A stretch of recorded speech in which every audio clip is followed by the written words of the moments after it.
episode 11 is here, and no forward down the field this week. Nope. It was kind of nice, though, to have a relaxing Sunday. Like, I could just sit there, watch football, not have to stress. I didn't hate it, but man, I'm ready for some Lions football. I can't even lie.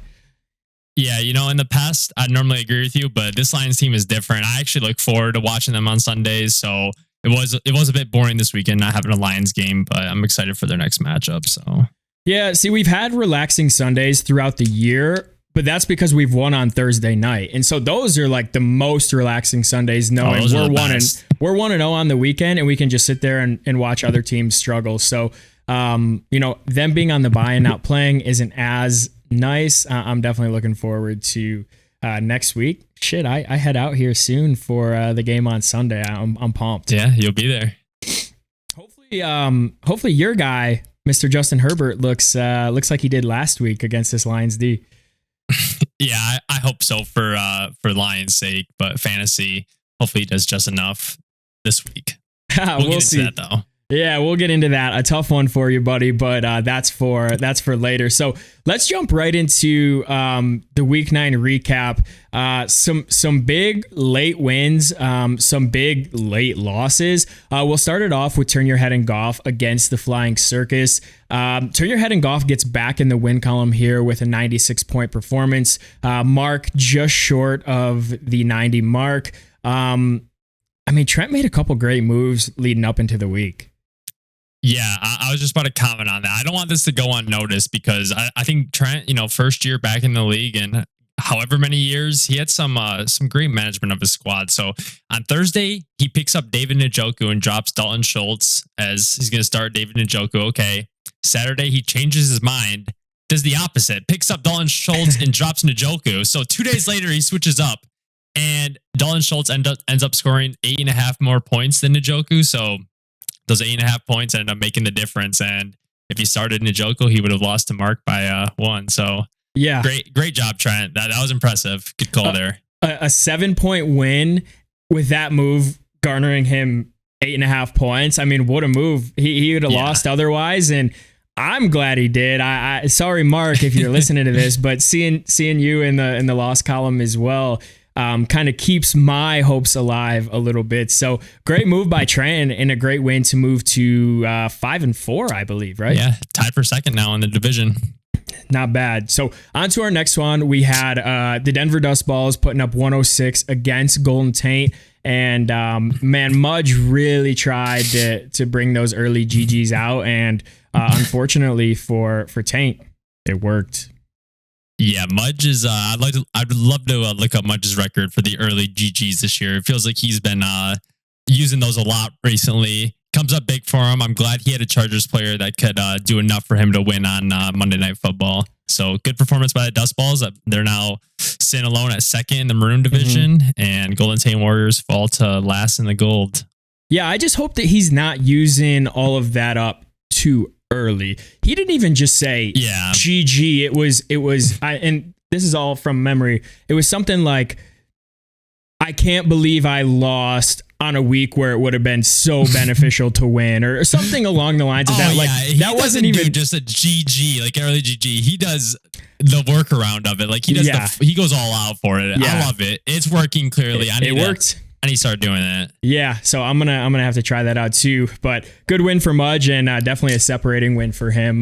Probably making him feel a little bit more comfortable. So on to our next one. We did have the Crumb Bums, the high score of the week. We mentioned they were the hottest team in the league coming into last week on that 2-game win streak, and they put up another win against the Ogama Jobbers, who had a really bland performance. Scoring 86 points. It wasn't the worst of the week, but I'll tell you what, it wasn't the best. The best was the team that I played against, and that was Chuck's Crumb Bums. Yeah, it's been a common trend recently, or I guess this whole season, of you facing a top 2 scorer. This week you happen to face a top scorer, but I don't think you can be too upset because 86, you ended up being the third lowest score on the week. But Crumb Bums, on the other hand, 3-game win streak, I believe. They're the hottest team in the league, and the committee likes them a lot. We'll just say that. They're a big riser this week.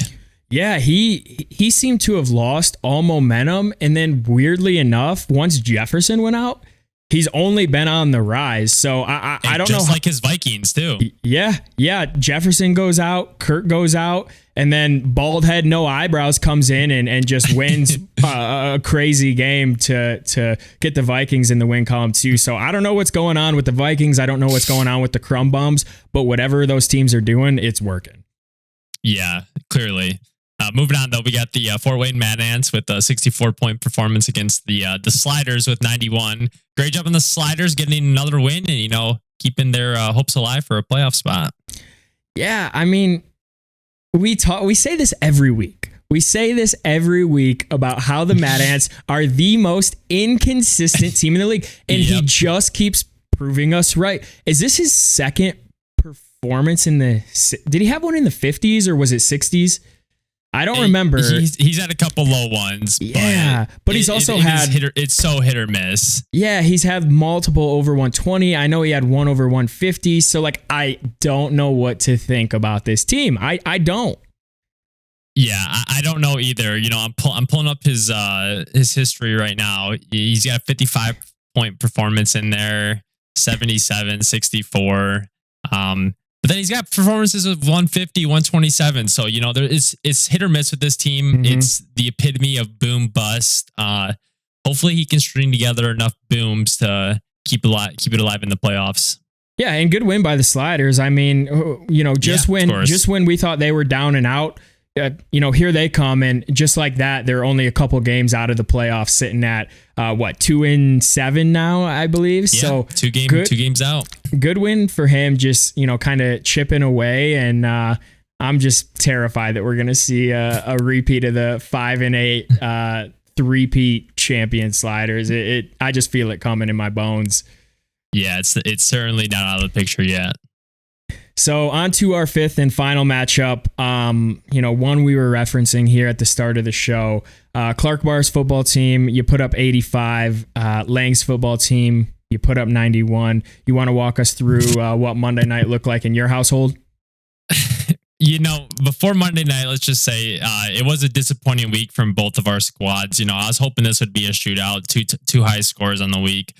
We both put up pretty lousy performances, if I'm being honest. His is just a bit better. Heading into Monday Night Football, I have Justin Herbert, who's been one of my rocks this year. Just need a 13 from him.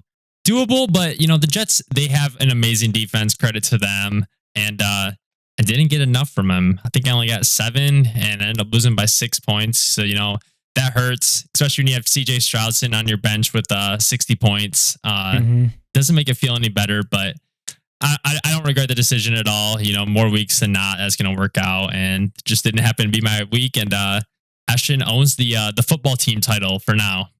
Yeah, I mean, people forgot it was the battle of the football teams. What were the stipulations? I might have to change my name. I don't know. I might have to change my name.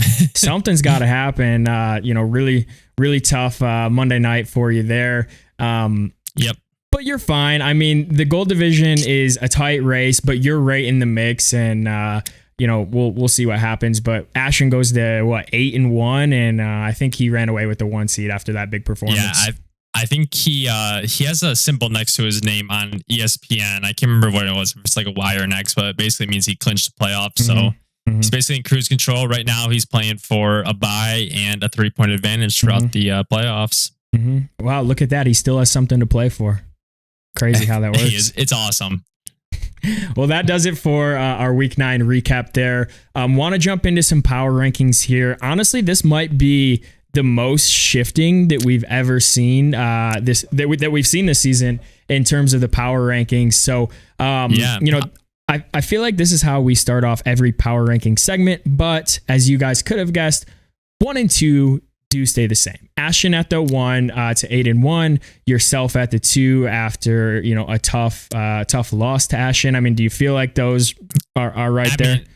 Ashton clearly number 1. I think you could argue moving me down a spot. I've been disappointing recently, not as good as my early season performances, but I think for now I'll stay at the 2. I don't mind it. I still think I have one of the best teams in the league, but if I catch an L this week, I can expect my team to slide down quite a bit in the power rankings. But enough at the top. I think the rest of the order has changed. So want to introduce us to number 3?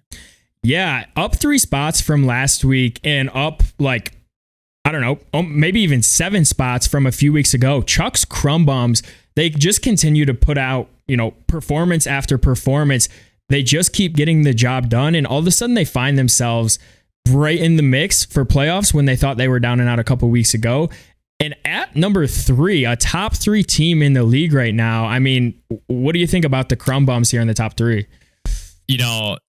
They're scary. I'm very happy that I'm pretty sure I played both my matchups against Chuck, so I don't have to worry about him unless I see him in the playoffs, which hopefully we can both make it that far. But, we've said it for the last 2 weeks. They're the hottest team in the league. They backed it up this week by being a top scorer in the week, and now they're tied for second in the gold division, and they're heating up at the right time.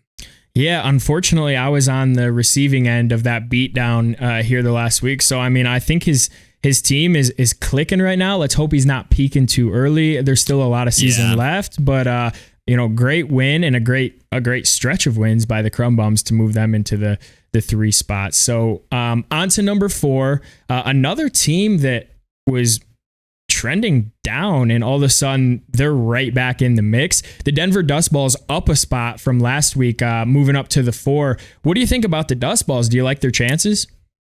Yeah, I do like the Dust Balls' chances. They mainly because they play in the Maroon division and they have to go up against the Sliders and the Do You Jobbers. That'll help anyone out. But all jokes aside, can we go back to a couple weeks ago when we go back to we did check to see who the better performing division was, and was it Maroon or was it Gold? It was Maroon. I would love to see if we could check those stats now. I'm not sure if that would be the case. Maybe it would. Maybe it wouldn't. Record shows or says all you need to know. But Dust Balls have been one of the most consistent teams in the league, and I think they're locked in for the playoffs. And they're a scary team. I'm looking forward to seeing what they have in store for us for the rest of the year. Yeah, this week was a big one. In a week that Mudge could separate himself, as he alluded to in his text, trying that reverse GG, and it worked, and he did separate himself. Mark drops one, I drop one.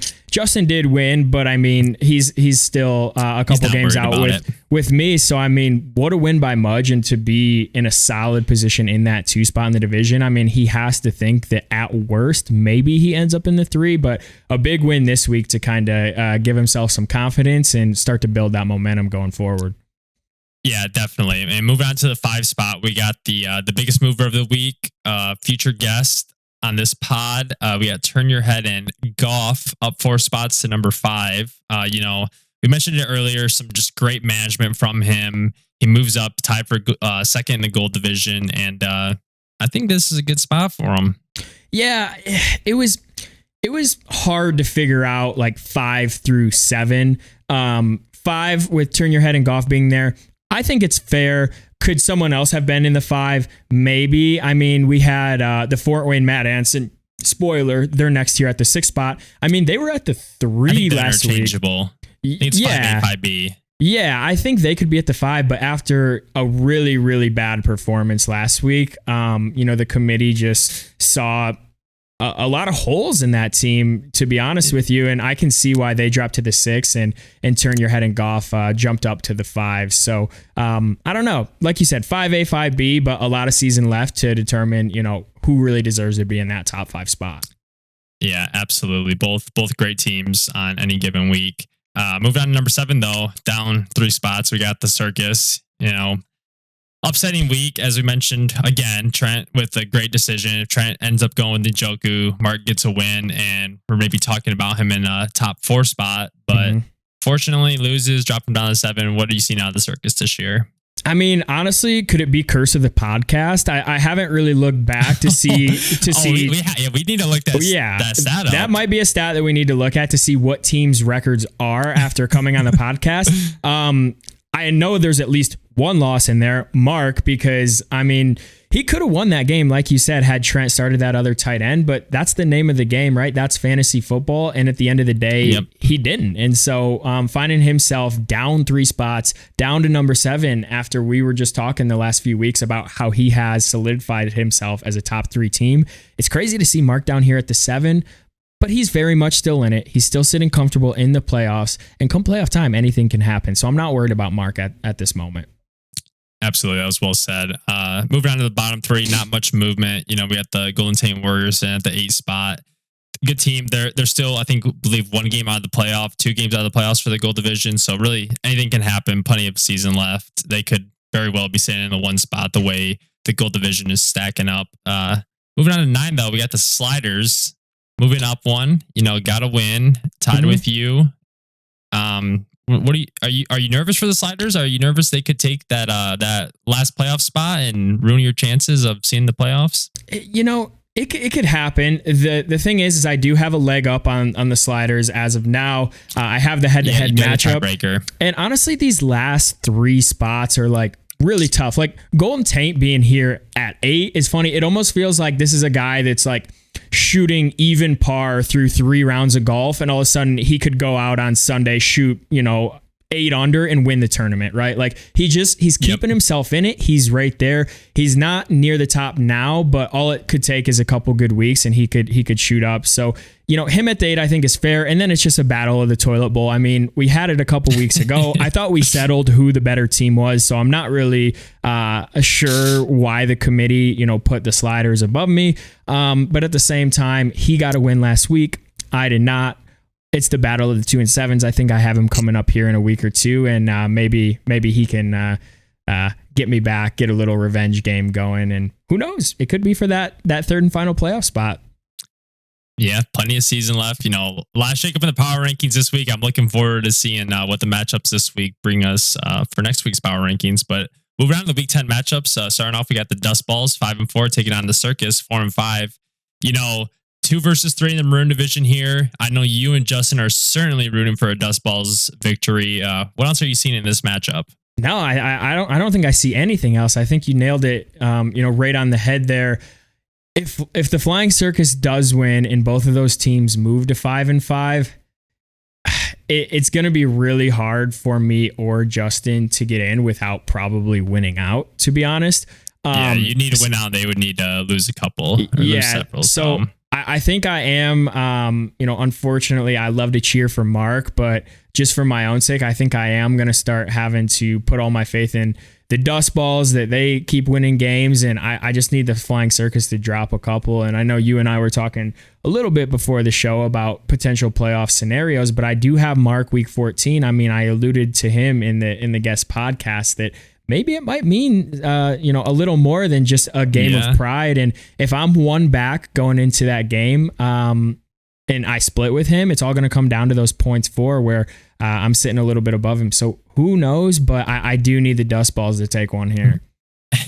Yeah, well, let's hope for your sake the Dust Balls do take one. But moving on, we got myself, the Kark Bars football team, 6-3, taking on the Silly Sliders. We got the top of the Gold Division, bottom of the Maroon Division. But my team is heading one way. His team is heading the next way. I'm going to throw records out the window for this matchup. Sliders they're a scrappy squad. They're fighting for a win, fighting for a playoff spot. And if my team loses, I could very well be sitting in the consolation bracket as of now. Yeah, the Sliders are a team you don't want to see in a dark alley. Like no, they're a team that they are scrappy and they're gritty, and they're a team that just you keep kicking them, and they just keep getting back up. Like I don't know, this team just kind of is starting to feel like the team of destiny. May I say it?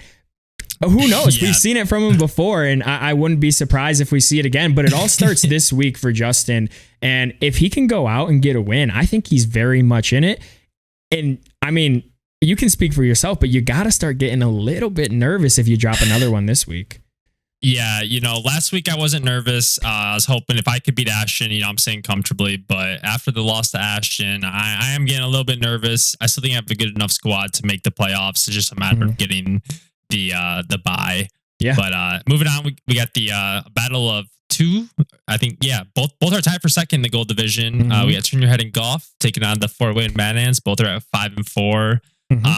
What are you seeing in this matchup here? Well, we just said it, 5A and 5B, right? Like these are two teams that feel very similar. And this is a massive game as we're getting down to crunch time. Really, I mean, these are the weeks you have to win if you want to have a chance to compete in the postseason. And this is a massive game for both of these teams. I might even coin this game of the week because it's that big and the implications are that large. I mean, I don't know what else to say other than both teams need to win this game. Yeah, the winner of this matchup could be, if I lose, sitting at tied atop the gold division. I agree with you. This is a game of the week. I'm excited to see who wins this. Yeah, it should be a good one too. Both teams didn't have their greatest performance last week, so I wouldn't be surprised to see a shootout between these two squads, knowing how they kind of yo-yo back and forth. So should be a good one, and I'm just gonna say it, game of the week. Game of the week. Yeah, but out of the Crumb Bums, 5-4, taking on Lynx football team 8-1. We got the hottest team in the league versus the best team in the league. Let's see if the hot is enough to, or the heat is enough to take down the big bad Ashton's football team. Yeah, and this is, I think, I don't know if it was the draft or maybe Justin's interview when he said it, but like it's all about getting hot at the right time. You can have the best team in the league, but it's like the NCAA tournament, man. The best team doesn't always win. It's the team that's hot at the right time, and it just has that positive momentum building. And that's exactly what the Crumb Bums have. So I wouldn't be surprised, even though Ashton's team is just full of studs, I wouldn't be surprised to see the Crumb Bums pull out another one here and hand Ashton his second loss. With that said, Ashton's team is so damn good. Like I could also see them dominating this matchup too. So I really don't know which way I would even predict this. All I know is it should be a good one. Yeah, for my sake, I'm hoping that Ashton wins this. I'm not even thinking about getting the number one overall seed anymore. I'm just trying to get myself in the playoffs, and best chance for me to do that is to have the Crumb Bums lose here. So unfortunately, I have to hope that the Crumb Bums, their streak comes to an end this week. But moving on, we got a matchup not so much of implications, but both teams on the outside looking in. We got the Golden State Warriors 3-6 taking on the Ogama Dude Jobbers 2-7. You know, we've said it for the past couple of weeks, but this really feels like a must-win game for both squads. Yeah, a couple bubble teams here. Like both teams could use a win here to insert themselves right into the mix. And I think the winner will be in that mix, and the loser, unfortunately, it might be the straw that broke the camel's back. I don't know if either one of our squads could recover from a loss this week. So as much as I want to look forward and think, maybe the matchup that gets me in the playoffs is week, 13 or 14, those final 2 weeks, I think it starts here. It does start here. And if I lose this week, I would say pretty comfortably that I'm eliminated. I think if Josh loses this week, it would be really tough for him to get back in the mix too. So, it might not be the most glorious matchup, but it might be the one with the most at stake. Yep, I agree. I couldn't have said it any better myself. Well, that does it for this week's matchups. Some really good ones on the docket, and I can't wait to see how these shake out. But with that said, I do want to introduce our next special guest. This guest segment will be a good one. A guy that, hasn't been with us for very long at all. A guy that puts a lot of hard work into helping us out with this show, and we're really excited to have him on. Without further ado, let's kick it over to the interview. This should be a good one. All right, so real quick, before we get this started, you guys are probably wondering why you had the pleasure of seeing Hunter's beautiful face, full screen, nice and bright, looking very pretty. Some more technical difficulties on my end, but in reality, I was just doing you guys a favor. So forget that ever happened. You get to listen to the sound of my voice rather than focusing on the beauty of my face. So without further ado, let's get right into the best segment of the podcast. We have a very special guest on here, a guy that's pretty familiar with the podcast, but hasn't been on it himself. Hunter, you want to go ahead and introduce him? Yeah, it's Mr. Producer, Mr. Player, trying to eagerly welcome on. It's a pleasure having you here. Yeah, thanks, guys. I feel like I've been here every week, but just unfortunately been behind the scenes. But I do want to say I did make sure, because I did want to make sure everybody got on first before I put my ugly face on here. I did ask Noah if Jake would come on here, and he said no. So I guess we're just waiting on Jake still. But yeah, happy to be here. Yeah. We alluded to it, but we couldn't ask Jake after a bad performance. We were scared we were gonna get told no, so we had to get you on. Yeah, that so works. Hopefully, who's he? I forget. We just talked about it. I don't remember who he plays. Oh yeah, he has a big game against Trent. So we'll see. I don't want to say I hope he wins with you here on the camera, but for the sake of the podcast, we hope he wins. That way, he can join us next week as our 10th, or I guess 9th or 8th or 7th guest. I guess that would make sense since they're two hosts. I don't know. Yeah. Anyways, let's jump right into it. We always do like to ask the age-old question. The only problem is your time with the D-League isn't age-old. So in the few short weeks, the short amount of time that you've been here, I mean, what sticks out to you? Are there any certain weeks, wins, losses, draft night, anything that comes to mind when you think this is the D-League, this is what the D-League stands for?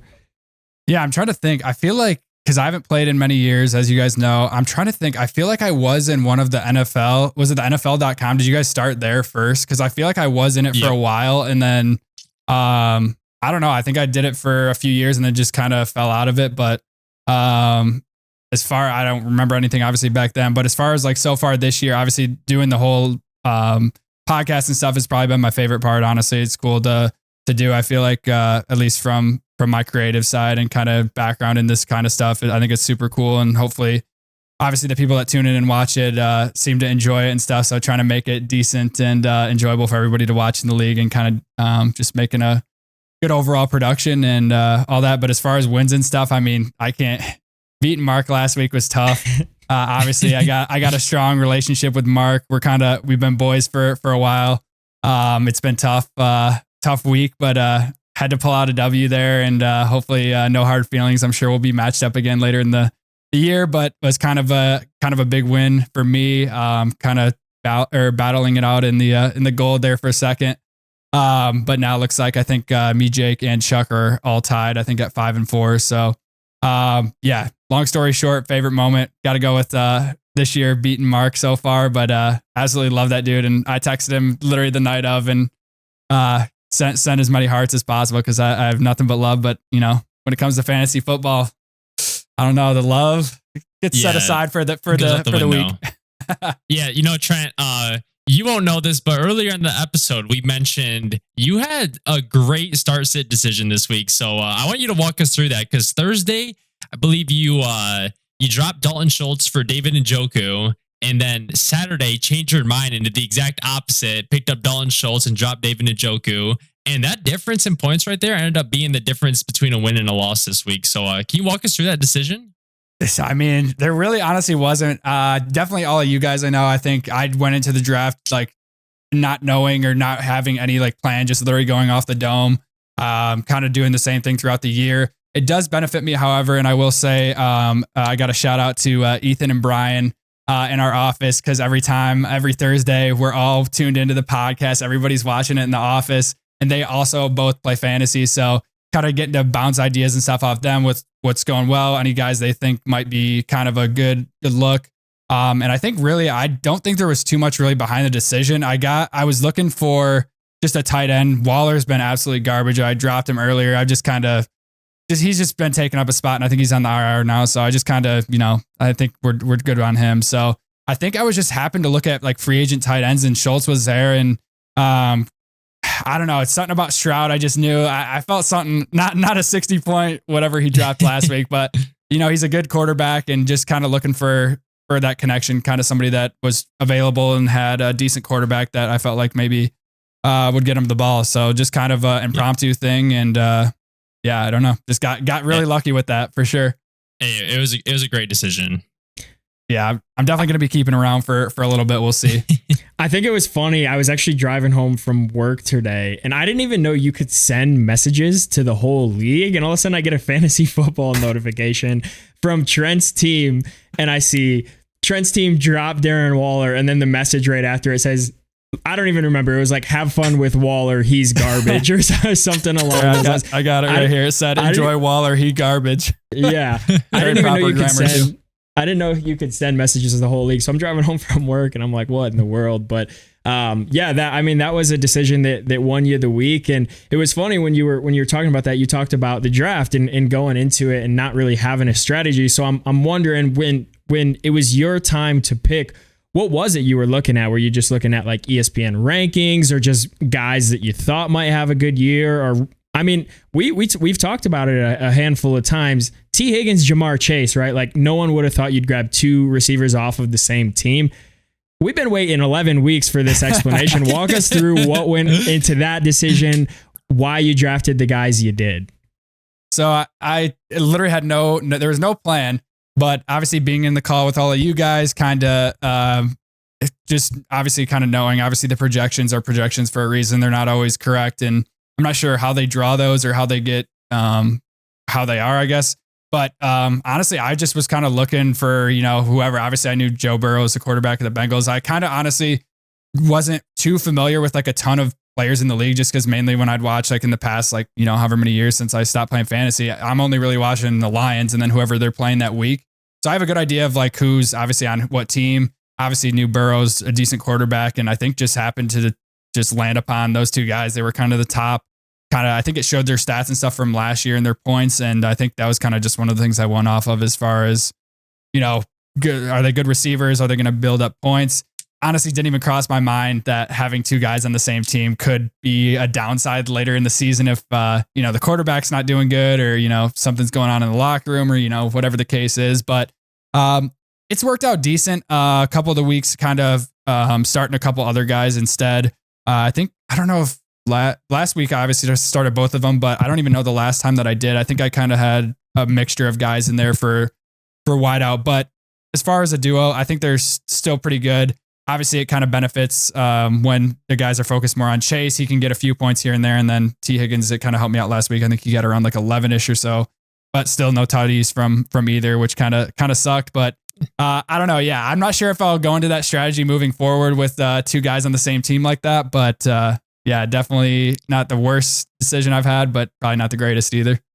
Yeah, to start the year off, that decision wasn't looking great because Burrow was playing awful. But as of late, Burrow's looked like his normal self. And if he plays at a high level and he's throwing 350 yards a game, I mean, you got to think his top two targets are going to get a good share of that. And if they fall in the end zone, it'll be plenty good enough to win you most weeks. Yeah, for sure. I mean, it's worked out decent for you so far, even though you have both of those guys. Division. Yeah, you're sitting at what 5-4, I believe. As you'll see when you watch this full episode later, we have you slotted into the 5 spot in the power rankings. What are your thoughts on that? Do you feel like that's too high? Do you feel like that's too low? Where do you see your team, and what do you think the ceiling is for them? Yeah, I was a little disappointed last week. I don't know where these power rankings are coming from, but editing the episode, seeing that I got dropped. Although that 40 point, it all started with Patty Mahomes dropping like 5 points or whatever he had. It was it was a bad start when your QB is performing like that. So the 40 points, it was a bad play that week, but I don't know if it deserved dropping that low. But yeah, honestly, probably sitting about the middle of the pack. I'd say not like too bad. Honestly, 5 is a pretty good slot. I'd say between 4, 5, and 6, honestly, depending on the week. Kind of seems similar with me and the Mad Ants, kind of, hit or miss one week or the next. Teams kind of fluctuating here and there. So, it just depends on the week. But yeah, I think anywhere between the 4 to 6 spots, probably a good look. Hopefully well enough, obviously, to stay in there and make a playoff push. But we'll see what happens, I guess, here coming up in the next few weeks. This one's a big one. I mean, your matchup coming up this week with a guy that not only likes to watch and listen to the podcast, but a guy that likes to clip the podcast. And this guy's looking for any bulletin board material he can get. 5-4, 5-4, both fighting for a playoff spot in the gold division. What are you seeing this week? Do you think you go out and you get it done? I'm hoping so. It's been a little bit of a tough week with, I know the Chiefs are on a bye. Actually, let me pull it up here. I know the Chiefs are on a bye. My Eagles defense is on a bye. So having to make a couple moves, especially with Rashee Rice too. I had him in a flex spot. He's been pretty decent. So just trying to move guys around and stuff. So first week without the starting queue, although the 40-point week, I guess, could have been basically without him too. So we'll see. I got Brock Purdy as my backup, and we'll see how he does. They're playing, it looks like, the Jaguars. So we'll see. I'm hoping that we can pull it out. I know, again, projections don't mean everything, but I think it does have him projected to win. But we'll see. Hopefully I can get lucky with a few of these picks, and hopefully Chase and Higgins will both play as well, because it looks like they are questionable right now too. So we'll see. I think it's going to be a close game, but yeah, hopefully we can pull it out. I know it's a big one in the gold division for sure. You know, weeks like this are really the true testament of how good of a fantasy manager you are. You know, when your star QB goes on a bye, you got to make the right streamer choice. And hopefully this week you made the right choice like you did last week. I'm sure you did, but this will tell. Is Trent ready for the big leagues here? We'll see. I don't know. My luck's usually pretty bad, but yeah, I got lucky with the Schultz last week, and obviously CJ Stroud going off was nuts. So we'll see what happens for sure. Yep. Yeah, I think both tight ends on the Texans actually last week were like the two top tight ends in the league. It was, or I don't even know if the other guy was a tight end. I forget his name, Noah something. He either plays tight end or receiver. Oh, is he? But CJ Stroud went nuclear, and having the tight end to benefit off that was big. Yeah. And it won him. Is he going to be the first Ohio State quarterback to break the stigma in the NFL? Who knows? Maybe he will. I think he will be. Well, you know, we do have one more question for you, and we talk about clipping the podcast, but this is always the most clippable material. The gold division is an absolute arms race right now. We don't really know where anyone's going to land, but from your perspective, if you were to give me a 1 through 5 where you think everyone is going to end up right now, I mean, where would you rank everybody? Yeah, I mean, no question, Hunter's number 1 right now, 6-3. Team's been just performing like crazy. I think what was your one loss was to no, you beat Ashton, right? No, I just lost to Ashton last week. Bad performance, but you know, we're gonna bounce back. So yeah, but still, other number 1, obviously in the maroon. I'd still, yeah, for sure have you at number 1. The next, I mean, it's a toss up. Like everybody's 5-4. Obviously, Chuck's got a really good team too. I mean, even Jake's got a really good team. Again, I feel like at least between Jake and I guess Chuck kind of was at the start, but I feel like he's on the incline for sure.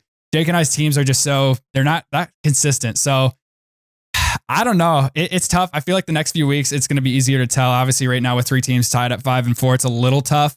I don't know. Someone's got to go. Someone's got to go. Who's out? I'm going to go with I'll go with Chuck at number 2. I feel like Chuck's got a good team. And again, yeah, he's kind of on the incline. Number 3, I don't know. It's a toss up, but Jake had me in our first matchup. I think I come back this week down a QB or on a backup QB, I guess, and a couple new guys. I think we squeak it out. I guess got to be optimistic. I like it. It's probably not going to happen, but you know, why say I'm going to go out and lose? You know, who knows? We might get a lucky week. So obviously that leaves Jake at number 3, and then I got to give Golden Taint. So he's going to stay down there at the 5 spot. So, you know, I like it. I think those rankings, that's exactly where I would have them right now. If the season were to end, you can go ahead and clip that, Jake. Hopefully we don't look back on that and regret it. But yeah, as you mentioned earlier, you and Jake both have inconsistent teams. One week you guys can go off for 150, the next 50. But I do think it's a battle. And this week I'm very excited to see who wins. Yeah, we'll see. Like I said, I got to be optimistic, but it's probably going to be a barn burner, and I hope so. I mean, absolutely have nothing but love for the Mausers, so I would expect nothing less than our teams to go at it head to head and hopefully be some close matchups. Like having that close matchup with Mark I didn't want to blow out either way. You can beat the Mausers in back-to-back weeks. Yeah, is that a first, or has that happened before? The Mauser sweep? I don't know. We'll have to look up the stats. The Mauser sweep. We'll see, but yeah.